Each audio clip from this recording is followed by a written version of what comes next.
All right, so we're going to continue on with lesson number 1. It's just a review of exponent laws. And so in these next examples, what we're trying to do is convert each of the following to the base indicated. So if I'm working with 9, I want to switch this so it has a base of 3. So the easiest way to switch 9 into a base of 3 is to work with 3 to the power of 2. 3 squared is equal to 9, and so we're going to substitute 9 with 3 squared. Now all we need to do is bring this into our exponent. So substitute our exponents into multiply our exponent using our product of a product law, which would leave us with 3 to the power of 4x. And that would be our final answer too. Next we're working with 125 squared minus x, and we want to convert that into base of 5. And so remember that 125 is equal to 5 cubed. So 5 times 5 times 5 times 5.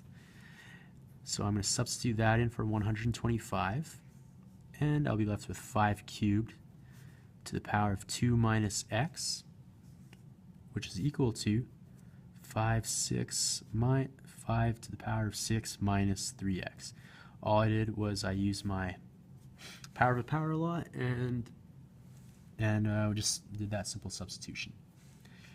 Next, I want to put 8 times 16x, and I want to put them both into a base of 2.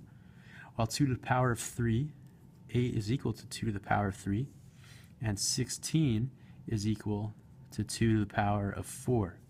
And so we're going to adjust that. It's going to become 2 to the power of 3 times 2 to the power of 4x.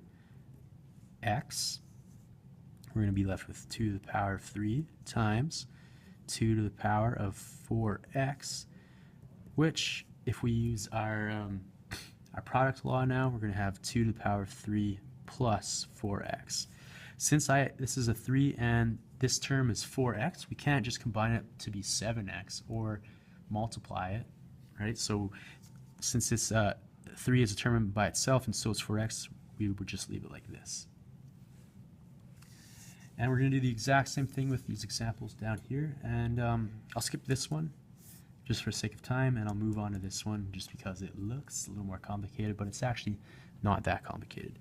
So what we're trying to do is switch 16 over 81 to a base of 2 over 3. So this is a fraction that we are working with, right? Now the easiest way to switch this to a base of 2 over 3 is to think about, well, how do I get 2 out of 16? And how do I get 3 out of 81 by raising them to some sort of power? Well, in order to do that, I take a look at which powers 16 and 81 are divisible by. Both of them are divisible by 2, and so to make this base 2 over 3, I would have to raise 2/3 in order to become 16 over 81. I have to raise it to the power of 4. So that's going to become my base 2/3, power of 4 times x plus 5. And since I want to leave it as 2/3, this is going to become 2/3, and I'm going to distribute my outside exponent into my inside exponent, so we're going to be left with 4x plus 20. All right, and so this next section we're going to look at is solving equations with rational exponents. Consider the following example. The volume of a beach ball is 50,965 centimeters cubed, and we want to determine the radius of the ball to the nearest tenth of a centimeter. And we want the volume of this. We know that the volume of the sphere is equal to 4 pi r cubed, 4/3 pi r cubed. Now there's two people, Sarah and Lee, and they're solving the problem and the first 4 steps, and their solutions are going to be identical. Now Sarah completed the solution by taking the cube root of each side of the solution. Now she did that. She took the cube root in order to cancel out that cube sign. And Lee completed the solution by raising each side of the equation to a specific power. Now we want to know which power he used, and we already know that that Sarah took the cube root of both sides. So if she takes the cube root of this side, she'll also have to take the cube root of this side. When she takes the cube root of this, she's left with r. If she takes the cube root of this side, she's going to be left with 3 times 50,965 over 4 pi. Now I know this is what she has because they did the first part of the equation for us. And all they're doing really is plugging in the radius, or they're plugging in the volume of the sphere into the equation. All right, and they rearranged it in order to find radius as well. So this is what we're left with, and if you were to type this in your calculator, you're going to get a radius of 23.0.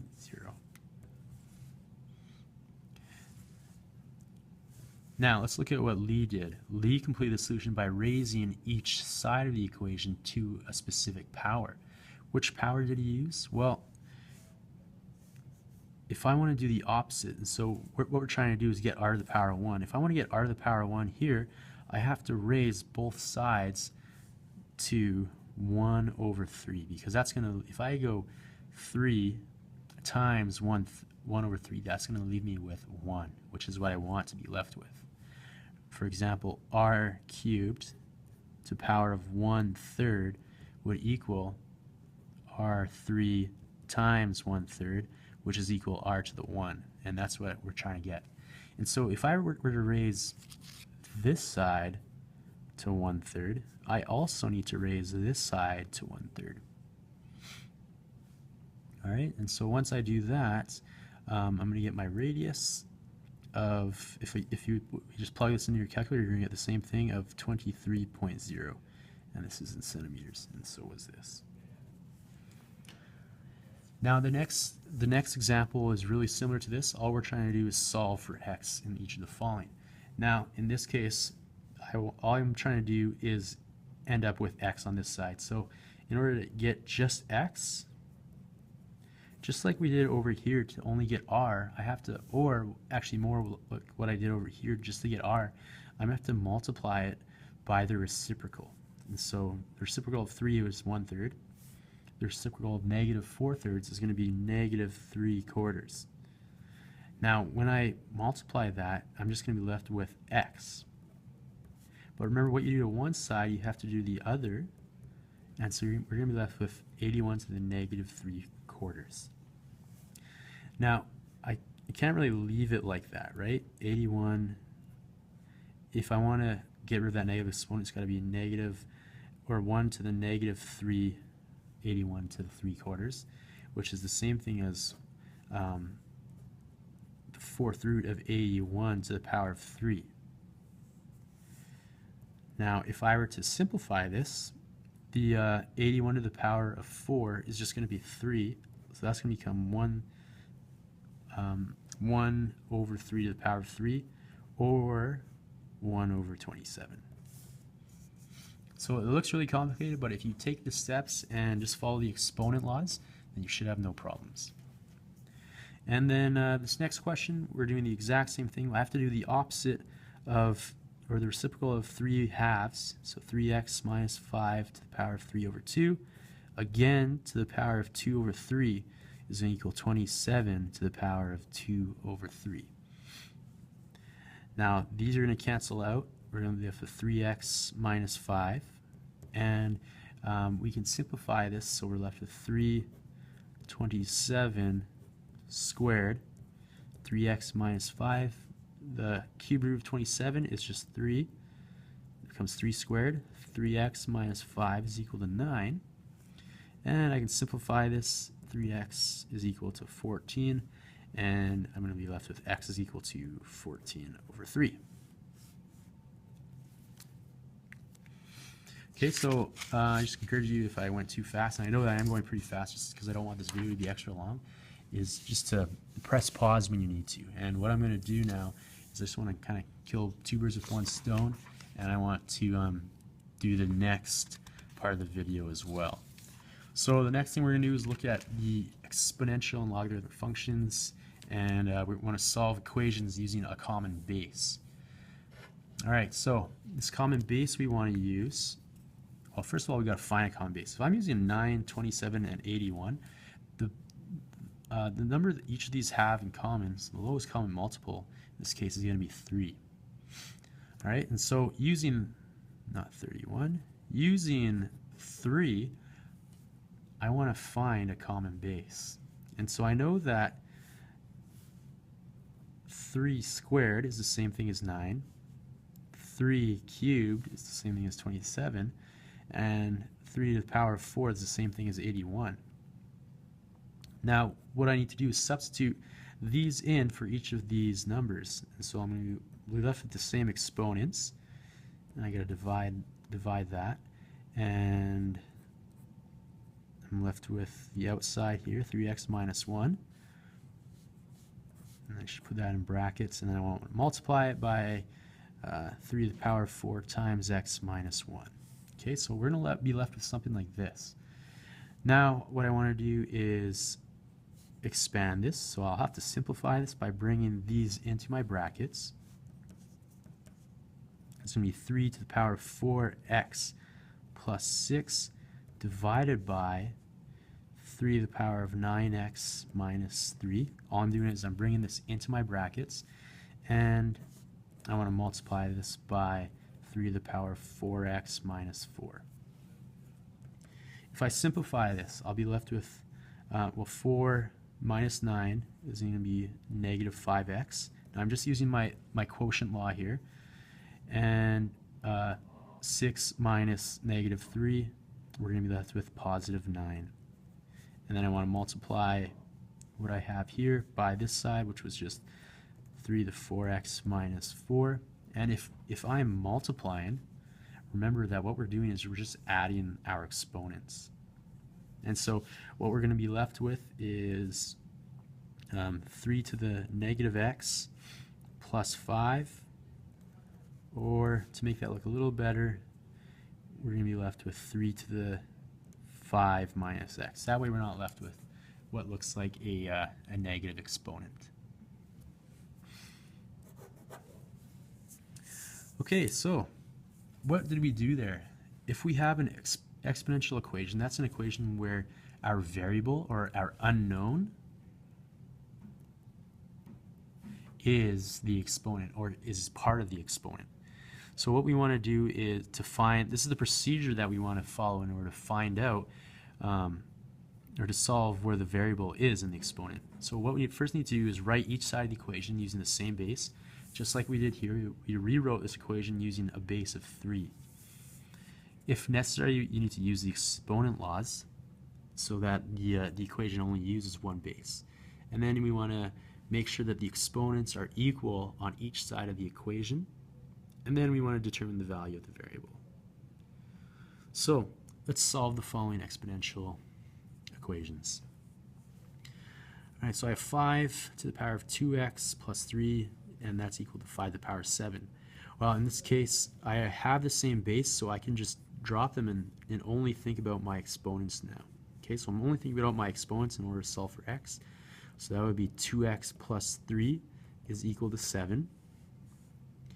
And what I need to do is get rid of this 3, so I'm going to subtract it from both sides, which would leave me with 2x is equal to 4. And then divide by 2, I'm going to get x is equal to 2. Next thing I need to do is, well, again, I need to somehow get rid of this number so I have a common base. So in this case, since I already have a base of 7 here, I want to have a base of 7 here. So what we're going to have to do is determine, well, what is 34 as a base of 7? I'm just going to tell you quickly here. It's 7 to the power of 3, and you might have to bust out your calculators or do some quick arithmetic on the side to determine what bases and exponents you need to use. So once I have that established, 7 to the power of x minus 2 is equal to 7 cubed. Now I can drop the 7s and I'm left with x minus 2 is equal to 3, or x is equal to 5 if I add 2 to both sides. Okay, now I want to put this into a base of 3. Okay, so to get this into a base of 3, I'm going to leave this as is. 3 to the power of 5x minus 1 is equal to 3 to the power of 4 times 3x, which is going to give me 3 to the power of 5x minus 1 is equal to 3 to the power of 12x. Similar bases, which means I can drop them and just focus on my exponents. 5x minus 1 is equal to 12x. If I bring my like terms together, I'm going to be left with negative 1. Subtract 5x from both sides would leave me with 7x. My x, if I divide negative 1 by 7, will give me negative 1/7. And then the last one, I can focus this as two separate bases. So 27, and I already have a base of 3. So this is going to be 3x is equal to 27 is the same thing as 3 cubed. Remember that square root of 3 can be rewritten as 3 to the 1/2. Right? So if I were to combine these now, using my exponent laws, I'm going to have 3 to the power of 7 over 2, because 3 times 1/2 is the same thing as 3 to the 7/2. Now I can drop my bases of 3, and this is going to become x is equal to 7 over 2.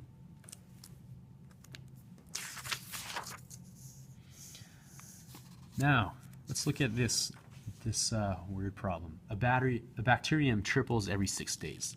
The number of bacteria N present after x days is given by the formula N is equal to 3 to the power of x over 6. After how many days are there 243 bacteria? All right, so x days, we're looking for the actual, after how many days? We're looking for x number of days, and we know how many bacteria are there, 243. And so if I plug that into my equation, 243 is equal to 3 to the power of x over 6. I know that I want to get 243 into a base of 3. And so 3 to the power of 5, and again, you might need to go through a calculator and just think about which number multiplied by itself, how many times is going to give you 243, and that's 3 to the power of 5. It's going to give me 3 to the power of x over 6. Now that we have the same bases, we can drop them. And that's when you come 5 is equal to x over 6. If I solve for x, I'll just multiply both sides by 6. So 6 times 6, that will cancel out. 5 times 6 is equal to 30. 30 is equal to x. And that's how many days are going to pass for there to be 243 bacteria. 30 days. Now, solve the following exponential equations by converting each side to a common base. I'm just going to do this first one, and I'm going to leave the hard one for you. But let's look at this. If I want to find a common base between 27 and 81, a good one to use is probably 3. It's going to be 3 cubed, and 81 will be 3 to the power of 4. And so that's all I need to do is substitute that into my equation now. X minus 2 is equal to 1 over 3 to the power of 4 times x plus 3. If I simplify this, I'm going to be left with 3x minus 6 is equal to 1 over 3 to the power of 4x plus 12. And now that I have the same base, I can drop them. Now, notice though, if I just drop this base, this is over 1. So what this actually becomes is 3x minus 6 is equal to 3 to the power of negative 4x minus 12. Now I can drop my bases. 3x minus 6 is equal to negative 4x minus 12. And now we'll add together our like terms. I'll add 4 to both sides, giving me 7x over here. And I'll add 6 to both sides, giving me negative 6 on this side. If I divide both sides by 7, I'm left with my value of x, which is negative 6 over 7.